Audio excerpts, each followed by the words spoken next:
Ladies and gentlemen, boys and girls, Vol fans of all ages, it's another day here at the Rocky Top Ramble.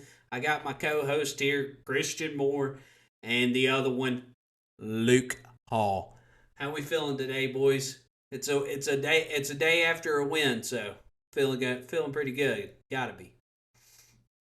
Oh yeah, feeling a lot better that we walked out of the stadium with a win. Um, it was sloppy. It was definitely a sloppy game, but we showed up big on special teams um, and our front seven defense is just so good. So you got a lot to hang your hat on there. I think that I saw that's the first time John Heupel's ever won his career as a head coach and scoring less than 30 points. So that's a big thing. So That is a big if we can thing. win, we can win them sloppy. I'll take them. A win's a win. 5-1 in the SEC, complete right at the halfway mark. I'll take it. That's fair. Sleep, what you thought so far? Good teams find a way to win those ugly games when you're not supposed to win. Uh, Winning that game was huge for us. Recapping my weekend, it got cold real quick. Can't believe how cold it got. I mean, it got chilly really, really quick. Heat was out at work today, so it was 58 degrees in the building all day today. Should have sent us home. Uh, Sheesh. but it's always nice when you can live another week with the big orange glasses. Yeah, them things are stylish nowadays, I tell you. But yeah, good win. We made it happen. It wasn't pretty, but we made it happen. It was a little sloppy, and it was kind of nice seeing Tennessee pull out a win in a game like that. I can't tell you the last time we won a game where it was just sloppy and we just found a way to win. I mean that any game past like I say 12 years feels like our team would have found a way to lose that game, and we hung in there and we stuck with it and made plays on defense, made plays on special teams, and got the W. Um, well, I guess let's get right into some stats here. Uh, Max Johnson for Texas A&M, he had a pretty dang good game until the very last portion there. I was pretty impressed by that guy. He took a lot of big hits, got up from them, and he really he got after it all game. Didn't have great completion percentage. He was a little under 50% completion percentage, but he did throw for 223 yards and he converted a lot of big third downs. Joe Milton, 50% completion rate, 100 yards passing, one touchdown, one INT, a big one in the red zone that he turned over. The name of the game again, boys, was our rushing game. I mean, our running backs, we are blessed. It is insane how good they are. Our line, their blocking is great. It's wonderful. It's awesome to see how big some of the holes are that our running backs are getting to go through, and then getting one on one with a safety or a linebacker. I mean, Christian, you were at the game.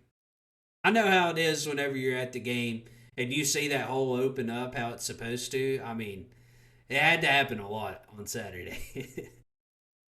Oh, it did. That I was sitting in the south end zone too, so you could really see it anytime that it would happen. And man, yeah, it was. Our running backs are just so special, man. If we did not have our running backs right now, I do not know how many games we would have won because just the way that the overall quarterback play and wide receiver play combined has been, it's not been very good. And for our running backs, they have carried us. And that between that and the defense, it's um it's been impressive. It has been very impressive, especially considering we were the polar opposite last year. I mean, we were a passing team last year. I mean, we ran the wall well last year, but we were electric in the pass game, and but we couldn't stop anybody to save our lives last year. And then this year, we could stop everybody every possession, but we can't throw the ball as well. But we can run the dang ball all over the field.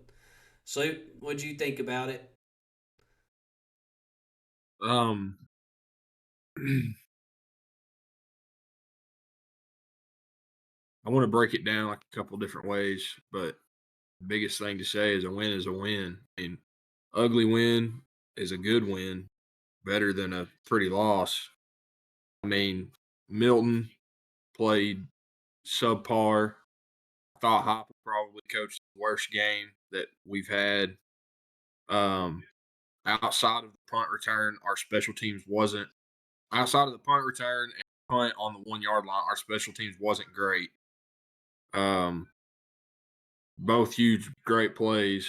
Wide receivers, Ramel Keaton drops an easy touchdown. Uh, We had a couple of D different line, drops, big drops. yeah. I mean, D line was crazy good. And we got some Sunday guys all over that D line. Our offensive line, you brought up, play good. They all played good except for Ollie Lane. He kind of took a step back from where against South Carolina. I thought he played really well. And then this past week, he took another step back, in my opinion. So, I mean, a lot of bad things to be said, but the good things are is, I thought Milton used his feet better this week. Running backs were still studs. Offensive line in the run game was crazy good. The front seven defense was crazy good. I mean, our corners were really good. We found a way to win that ball game, and like you said, typically Tennessee finds a way to lose this ball game, but under Heupel, in situations like that, we find a way to win those games. Um, I go back to the Alabama game last year where we fumbled that ball and it was they picked it up and took it in for 6. This year we throw that pick in the red zone and or in the end zone, and you think we're going to lose this game. I mean, we found a way to win after that. Overcome some adversity, and so that's some of the good things. The bad thing, win's a win. I'll take it any day of the week. Like I texted you the other day. What are we, 5-1? Mm-hmm. Yep. 10 years ago, I would have killed a man to be 5-1. So I'll take 5-1. I'll take 5-1 any way you want to break it down. Yeah, same here. You gotta be blessed to be 5-1 at the end of the day. It just makes you want that Florida game even more, though. Like, man, we should really be 6-0 with how good this team is, especially running the ball and our defense, but we're not. And that's a simple fact. Um, I feel like we should go in first. Let's dive into some of the bad of the game, and then we'll wrap it up with some of the good and finish out on a good note there. So Hey, start. before we do that real quick, can I ask you a question? Sure. With every game that Florida wins, obviously they took that really bad loss to Kentucky, but you're talking about a team that could have been top 25 this past week. Yeah. With every game that they win, do we kind of look back on that game and we're like, this wasn't that bad? Yeah, we were talking about that earlier. Like, the more Florida wins, the better our loss looks. And honestly, it's kind of weird, but you're kind of hoping for Florida to have a pretty decent year. Um, I just kind of want them to. Especially with that Kentucky loss, they'll lose to Georgia too, I'm sure. Yeah, you just want them to lose one more and then be worse than us. But I mean, Yeah. if we're sitting here talking about a 10-2 Florida team as our say that we went out and that's our only loss. I mean, I'm not, especially in the swamp. I'm upset that that's probably a bad Florida team, but you can win Right. that game. Right. Yeah, that's a fair Just want point. everybody to stop. That is a fair point. But yeah, going to the bad, I think two things stuck out. One, quarterback play took a step back this week. Joe Milton didn't play his best game. Uh, he didn't play. I wouldn't say he played terrible, but he definitely didn't play good enough to Tennessee standards or SEC standards or any college football standards. He did throw a really bad interception, but he also didn't have any help from his wide receivers yet again. Just tons of drops. Probably like three crucial ones that I can think of right now that just should have been caught for either first downs or a touchdown. And then just, simple things that we can't seem to get right in that stage of the game. I really want to see our receivers do better. Ramel Keaton specifically, I feel like he's been pretty underwhelming this season. I thought before the season started that this was going to be kind of like a breakout season for him because he's older now. I mean, this is time for him to get his draft stock up and become, one of those guys that gets drafted and goes to play on Sundays. And I definitely thought he would step up and be that guy, but it just hasn't been that way so far this season. And then I guess one bright spot about the team was Nimrod looked pretty good, coming off the bench for us in wake of Brew getting hurt. He has some pretty good hands, fellas. Like he catches pretty much everything that's thrown at him. And then Squirrel drops some passes. I mean, it's just inconsistent with our wide receiving group and our quarterback altogether. Our passing games just way too inconsistent, especially when on the road in SEC play. Christian, let me hear your rant on Joe. No, I'm not gonna. I'm not gonna have to say too much about Joe. I mean, I think that Joe is who Joe is, and you know what you're going to get from him. Well, actually, you really don't know what you're going to get from him each week because he's so inconsistent. But you know, Joe is Joe, and that's just who he is. But Joe like Cool. the thing is, yeah, the thing is our receivers have got to be able to help him out some. You know, I think that's the more disappointing thing is out of all the guys that Heupel's put in the NFL from receiver and um, all the just like athletic guys that he has had at wide receiver, and for us to just not really have many of those people, then it just kind of it hurts because and this is not I'm not knocking on Joe, but the thing is with Joe is he's got to have a lot of help around him to be good, and whenever we're not getting that production from the wide receiver group to help him, it doesn't he needs help. And with our wide receivers playing the way that they have, it's just too inconsistent on both sides there. And if we have any prayer whatsoever going into next week, we're going to have to get the passing game going a little bit. Got to. But the like I said, we I was really I'm happy that we were able to win a game like that. I mean, it's definitely not what you expect coming out of a Heupel offense and the type of players that we have like at running back and everything. But it's nice to be able to get one of those wins. Mm. Whenever you can win an ugly one and win one in that type of fashion, that is a very, very impressive thing to be able to do. Because, like what you guys both pointed on, is that over the last 15 years, we find a way to lose that game. And us being able to find a way to win and stay in the game and our defense just coming up with stop after stop after stop is just so impressive. Because, I mean, our front seven might be, I was talking to Tyler about this before the podcast, but like our front seven may be one of the best. I think it is graded out at like the best in the SEC, and our back end is not very good on defense. And our front seven is carrying us on defense as well, and it is awesome to watch. That James Pierce is like the highest rated defensive end in the Southeastern Conference right now, which is unbelievable to see at Tennessee. It's awesome to see. I absolutely love it. And I'm very, very, very happy about that. So, overall, the bad, obviously, it's glaring, but the good thing is anytime you can walk out of Neyland Stadium with a win, it's a big thing. Texas A&M is a very athletic football team, and you got to see that in spurts. Our defense, like I said, front seven played unbelievable. I think that the stat was like what is it? Pro Football Focus had him at 24 out of the 39 pass attempts that there was a quarterback hurry on those pass attempts, which is unbelievable to be able to get to the quarterback that many times. Um, just overall, it's just it's an awesome thing. It's awesome to be able to win that way. For sure. So, what do you think about the passing game? Receivers, quarterbacks. What do you think about that together? I have no complaint. No Thought Joe complaints. did thought Joe did the best he could. Thought the wide receivers did the best they could. Sometimes you win some, you lose some. We decided to win that game, and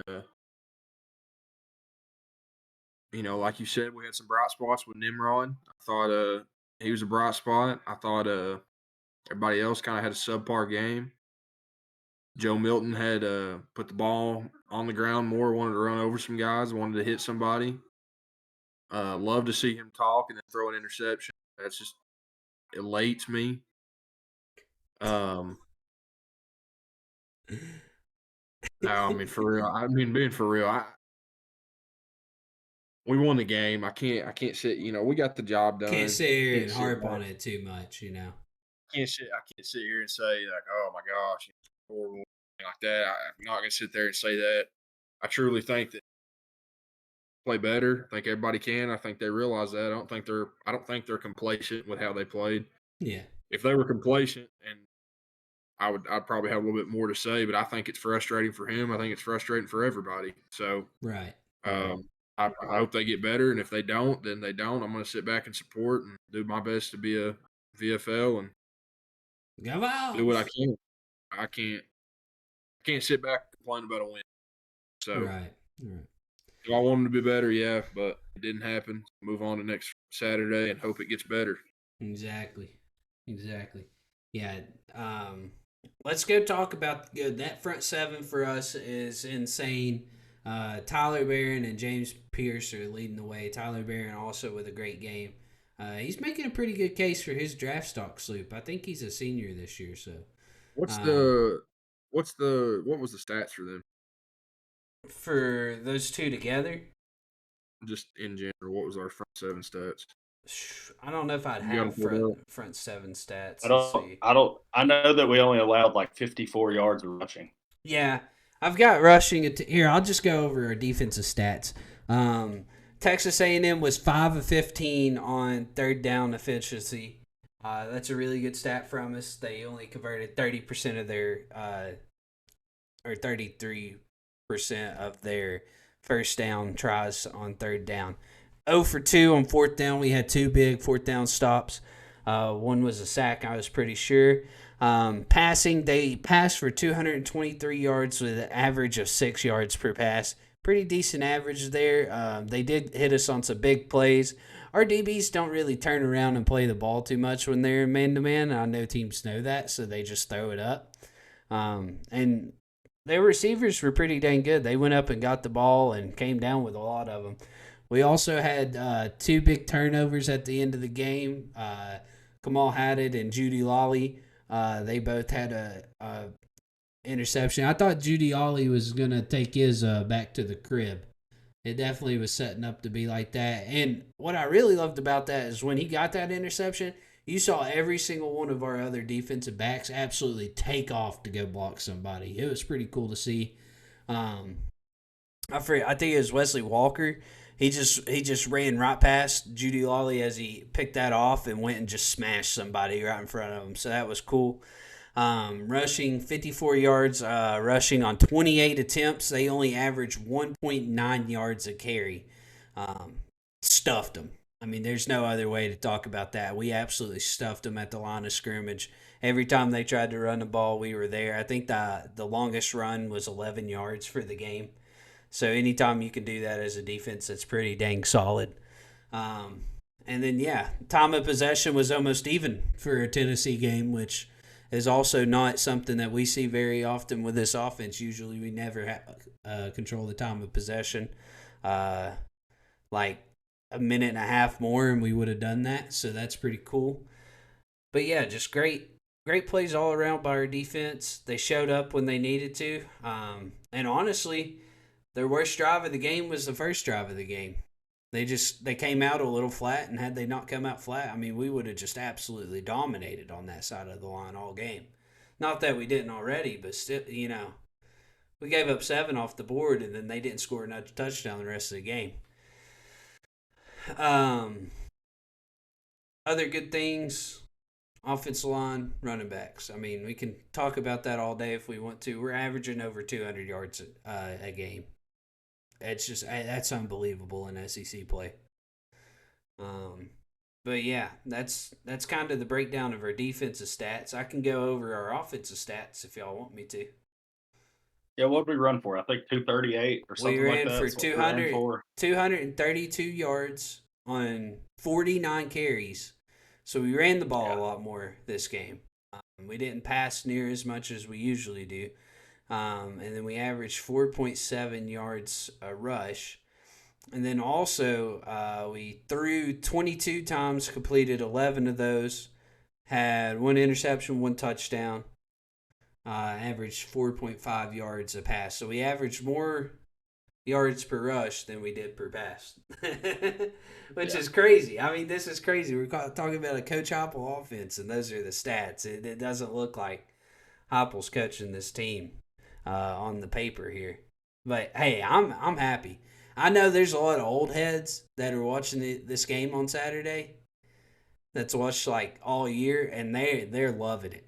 They're loving the Oh defense and yeah. running the ball. I mean, they're probably seeing where they can donate to right now, Christian. Oh, I guarantee it. Yeah. Hey, I mean, it's unbelievable to watch. I mean, I never would have ever envisioned a Heupel team being this way. Hmm. It is. It's definitely different. It's definitely not something that I was expecting, but I will take it. Sure will.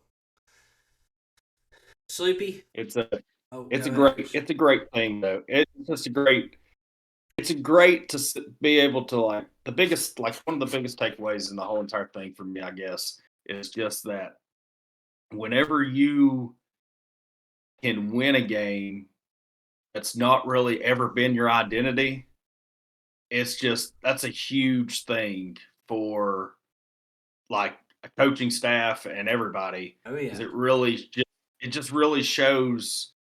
really shows the progress that you're making because I mean everybody that like what's his name, I'm not a big fan of him, but Brad Nessler or whatever that's on CBS, he kind of does like a podcast thing after the game the other night. He was talking about it. He's like it's like yeah, you can definitely tell that Tennessee's tracking in the right direction Hmm. under Josh Heupel because he said for the last 15 years he said we've been here a bunch and they would have found a way to lose this game the other Oh night. yeah. And you get what's the D Williams or whatever his name is, the guy that returned the punt. Yeah. Somehow we got to get him on offense to touch the ball more He's because a I mean he legend. was the one that he is, and he was the one that downed the punt on the one, and then was the one that was able to return the punt back to the house. So just an all around great performance by him as well. Every time he gets on the field, he's making a play. And that brings me to the next thing I was wanting to go over here. Who do y'all think is your player of the game? Me personally, I'm gonna have to go D Williams. That was consecutive. He downs it on the one to get our defense set up. Our defense does their thing down there out at the goal line, keeps them pinned back, and then the next time D goes back on the field, he takes one to the crib. Super. I mean, that's two huge plays in the game, and two the probably the biggest plays of all game. And D was responsible for both of those. So he is my player of the game. Sloop Christian, who's y'all's? Yeah, that's mine as well. That's who my player of the game would be. Was definitely D Williams, just from the punt return because it was in such a big spot because our offense just was struggling and we ran it well, but we kept shooting ourselves in the foot. I think we had 15 penalties or 12 penalties. I mean, we kept hurting ourselves, getting behind the sticks and stuff on offense. But yeah, D Williams, just the those two consecutive plays really changed the whole entire game. Right. Sloop, who's yours? Is it D as well, or are you going something different? Joe Milton. Joe Milton. Joe Cool, baby. Leading his team to yet another victory in Neyland. What a great leader, great player. He's just fun to watch, Sleep, especially whenever he's lowering his shoulder, running people over. You get a Oh, few extra yards. when he is being a dog out there dropping that shoulder and actually wanting to hit somebody, Um, because he invites contact. That's what he invites. yeah. I think that somebody on the coaching staff may say something different about him, but Okay. No, for real. No, for real. I'm not gonna go. I'm not gonna let it go unseen. Jalen Wright, my player of the game. I'm not. D He had a had great an return. insane Reason game. we won the game. Seriously, I mean that was the reason we won the game. Down that ball on the one. Great special teams guy for us. Hopefully, we could see him on offense. But Jalen Wright, 136 yards, 19 carries, 7.2 yards, per carry. I mean, that's a crazy game for an SEC running back. I mean, I'm not going to let go. These running backs, if they continue to carry this, we can go far. We can go a long way as long as Joe Milton decides to be average at best. So, because I mean, if you've got a run game like that, you don't have. If you're an elite quarterback and you have that run offense, nobody can beat you. But with the run offense we have, Joe Milton just has to be average in my opinion. He just has to be a good game manager. Get a first down throw whenever he needs to. Get the guy set up in the right plays at the right time. That's all he has to do with this offensive line and running back situation that we have. And it's something that we're not used to at all. So I think we kind of freak out a little bit thinking that, he's got to be a Josh Dobbs or a Hendon Hooker for us to win. But obviously this weekend kind of changed. I know personally my thoughts on that. But next up for both teams, Texas A&M travels to South Carolina on October 28th, so they got a bye week and then they're going to South Carolina. That's going to be a pretty big test for them, considering they lost their last two conference games to Tennessee and Alabama. Good thing they got a bye week because I'm sure they are hurting, especially their quarterback. That's two tough games to play back to back, Tennessee and Alabama. So you kind of feel for those guys. Definitely feel like they're going to feel a little bruised and banged there. Tennessee travels to Alabama, as we all know, third Saturday in October. It's a rivalry game. This game means a lot, Christian. It means a lot. This is one of those games that if you're a coach of Tennessee, it doesn't really matter what you do the rest of the year. If you beat Alabama, you're kind of chilling. I mean, you could go 8-4 with a win at Alabama, and people's going to be pretty happy with your coaching. So it's definitely a big game coming up for us. When Sleeps gets back, we're gonna do a little grade our season so far. But we can kind of talk about the game a little more while we're chilling here. Never mind, he's back. Look at him. I had to get my. And now we are going into our next segment. We're playing the teachers, giving out our grades, and this Little Debbie oatmeal cream pie segment of the week. Not an oatmeal cream pie? Let me see it. Don't diss a little strawberry. Don't do that. Don't diss on a little strawberry shortcake. You ready for this? You ready for this action, Chris? Oh, God. Oh, I'm ready. Don't do it. Oh, my God. Oh, yeah. You can't do that. We can't do that. No, can't do it. We're going to have to cut that segment out. This is getting a little R-rated. I was about to say, you choked just about as bad as Joe did the other night. Wow. W. Wow. Just like this strawberry cream pie. W. But yeah, let's do a grade for Tennessee season so far. As of right now, if the season ended today, what would you give Tennessee on a grading scale? I'll go first. I would say A, and I would say maybe like A minus, but last week's game was sloppy, and we've had another sloppy game, and they've both been conference games. So with that, I'm going to give us a B. Not a B plus. I'm going to do like just a flat B as of right now. Just because our passing game's a little lackluster and we haven't been as dominant as I'd like for us to see. But we're one game away from that A plus, baby. One game away. Christian, what do you think? I would say B to B minus in that area, kind of like where you're at. Just that loss at Florida still just hurts. Stings, man. It stings. I don't think that, I don't think that we're whenever if fully healthy, if we had Cooper Mays, I don't think that if we play that game again that we go down there and the same thing happens. Right. Our defense is just so much better. I mean, we gave up like nearly 200 and something yards or something rushing that night. And, I can't see our defense doing that again. And, all credit to Florida that night. They were better than us. But, you play that game last week, and it may have been just as sloppy as what that one was at Texas A&M the other night, or with Texas A&M, but I think that we win. But overall, if you would have told me coming into the year that going in the halfway point of the Alabama game that we would be 5-1, I would have probably had us losing to Texas A&M and winning down in Gainesville because I just didn't think Florida was that good. And so, I mean, it's kind of a swap out there. So I give them a B, but it hurts whenever you kind of like. For me, it hurts more because I kind of had us. I did not think that we would win that game against Texas A&M, but I thought we would beat Florida. Sleep. What would you give us? A plus? We're 5-1 through 6 games with the best rushing offense in the SEC. Top 3 front 7 on defense in the SEC. And we're going to Alabama, a 9.5 dog.